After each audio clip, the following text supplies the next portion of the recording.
नमस्कार विद्यार्थी मित्रांनो, वायसी एज्युकेशन महाराष्ट्र चॅनलमध्ये आपले स्वागत आहे।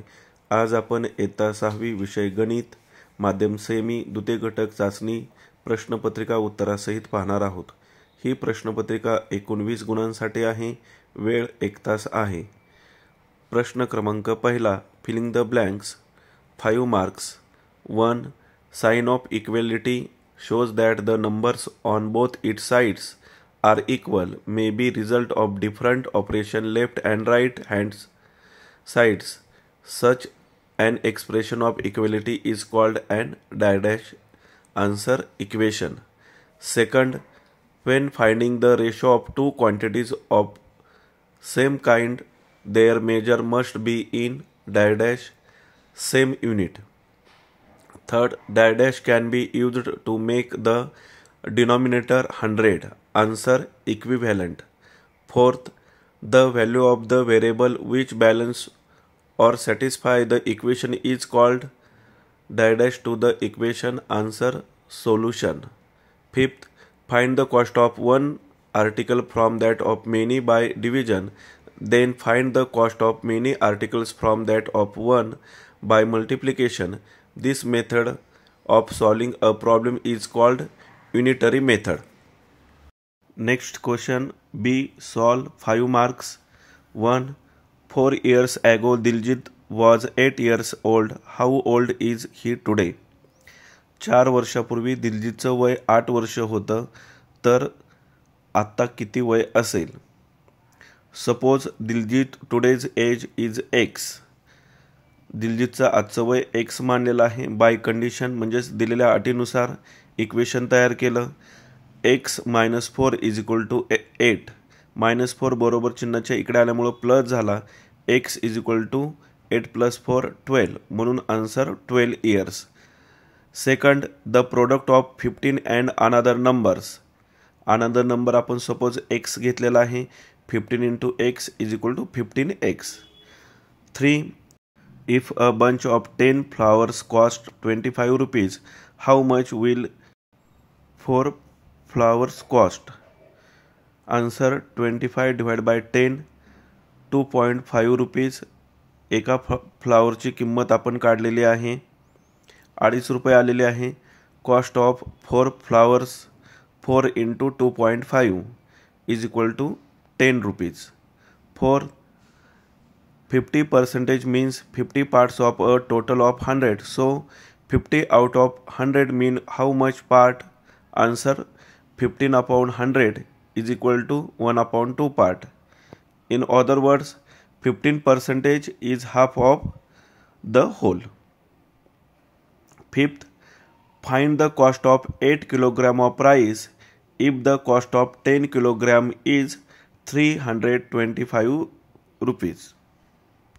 याचा अर्थ असा आहे की 10 किलोग्राम तांदळाची किंमत 325 रुपये आहे, तर 8 किलोग्राम तांदळाची किंमत किती? Answer cost of 10 kilogram rice 325, cost of 8 kilogram rice find करायचा आहे।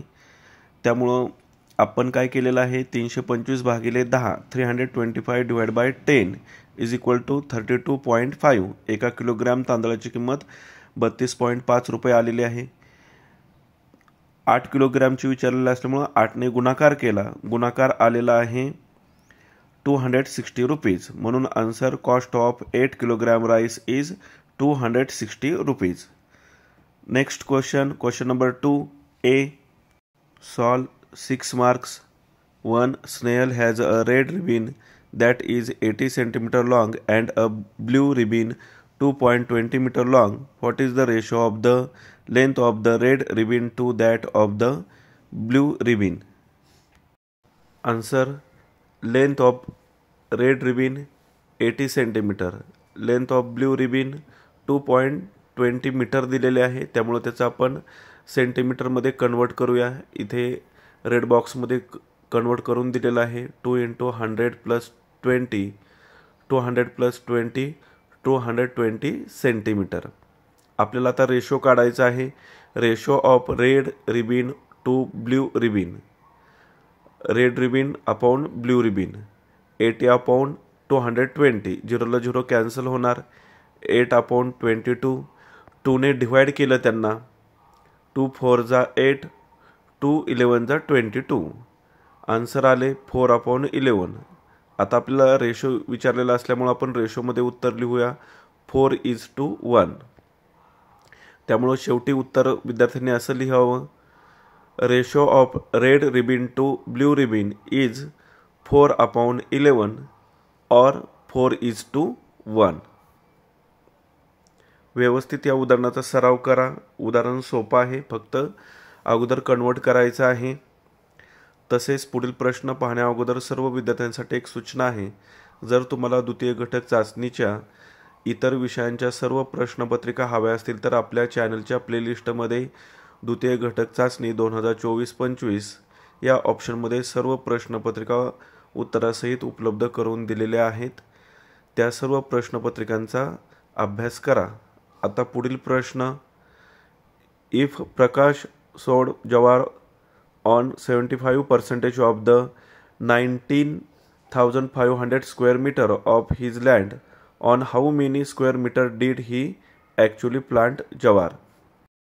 या प्रश्नाचा अर्थ असा आहे की 19,500 स्क्वेअर मीटर जमीन आहे, त्याच्यापैकी 75% भाग ज्वारी लावलेली आहे. तर किती स्क्वेअर मीटर ज्वारी लावलेली आहे आपल्याला फाइंड करायचं आहे. Suppose Prakash sowed jowar on x square metre of his land, then x upon 19,500 is equal to 75/100. Cross multiplication केलेलं आहे, 0ला 0 कॅन्सल केले, 75 × 195 यांचा गुणाकार केल्यानंतर 14,625 स्क्वेअर मीटरमध्ये उत्तर लिहायचं आहे. ॲक्च्युली त्यांनी तेवढी ज्वार लावलेली आहे, त्यामुळे विद्यार्थ्यांनी पूर्ण वाक्यात उत्तर लिहा. 14,625 square meter did he actually planted. Next question, solve the following equation. 1 8 is equal to 8 plus 5. 8 minus 5, 5 बरोबर चिन्हाच्या इकडे आल्यामुळे मायनस झालेला आहे. 8 minus 5 3. Second, 4x is equal to 52. 4 multiplication असल्यामुळे डिवाइड करायचं आहे. 52 डिवाइड बाय 4 13च्या टेबलमध्ये आहे, 13 चौक 52, त्यामुळं आन्सर 13 येणार आहे. पुढील प्रश्न, B solve. Marks 4. In an orchard there are 128 mangoes trees in 8 rows. If all the rows have an equal number of trees, how many trees would there be in 13 rows?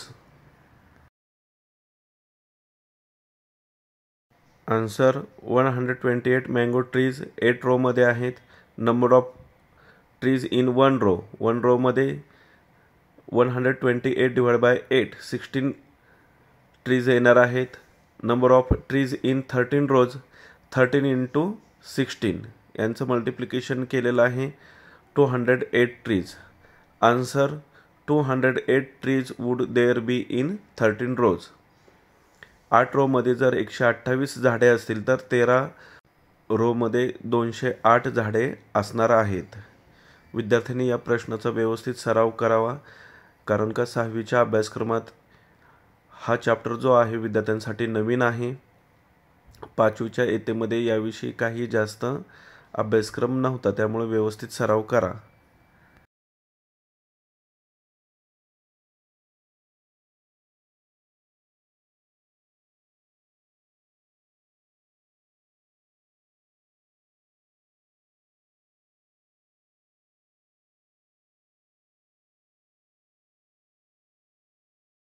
पुढील प्रश्न, Archana bought some kilogram of wheat.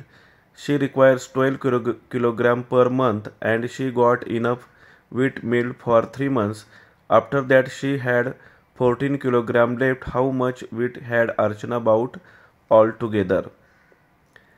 या प्रश्नाचा अर्थ असा आहे की अर्चनाला एका महिन्यासाठी 12 किलोग्राम गव्हाची आवश्यकता असते. 3 महिने वापरल्यानंतर तिच्याजवळ 14 किलोग्राम गहू शिल्लक राहतात. तर एकूण गहू किती आहेत आपल्याला फाइंड करायचं आहे. उत्तर पहा, व्यवस्थित लक्ष द्या. इथे वीट यूज्ड इन 3 months 3 × 12 36 किलोग्राम. 3 महिन्यात 36 किलोग्राम गहू लागणार आहे। त्यानंतर इथे एक ओळ लिहायची आहे, तर बाजूला लिहिलेली आहे suppose total wheat x kilogram by condition दिलेल्या अटीनुसार मग आपण इक्वेशन लिहिणार x - 36 is equal to 14 adding 36 to both sides x - 36 plus 36 is equal to 36 plus 14 36ला 36 कॅन्सल झाले आणि बरोबर चिन्हाच्या इकडे बेरीज केल्यानंतर 36 प्लस 14 50 येणार आहे। म्हणजेच अर्चनाजवळ 50 किलोग्राम गहू होते, त्यापैकी 3 महिन्यांसाठी 36 किलोग्रामचा वापर केला आणि 14 किलोग्राम शिल्लक राहिले। अशा प्रकारे आपण संपूर्ण प्रश्नपत्रिका उत्तरासहित पाहिलेली आहे। धन्यवाद। जर तुम्हाला हा व्हिडिओ आवडला असेल तर प्लीज लाईक करा, शेअर करा आणि आपल्या चॅनलला सबस्क्राईब करा, जेणेकरून पुढील सर्व अपडेट तुम्हाला वेळेवर मिळतील।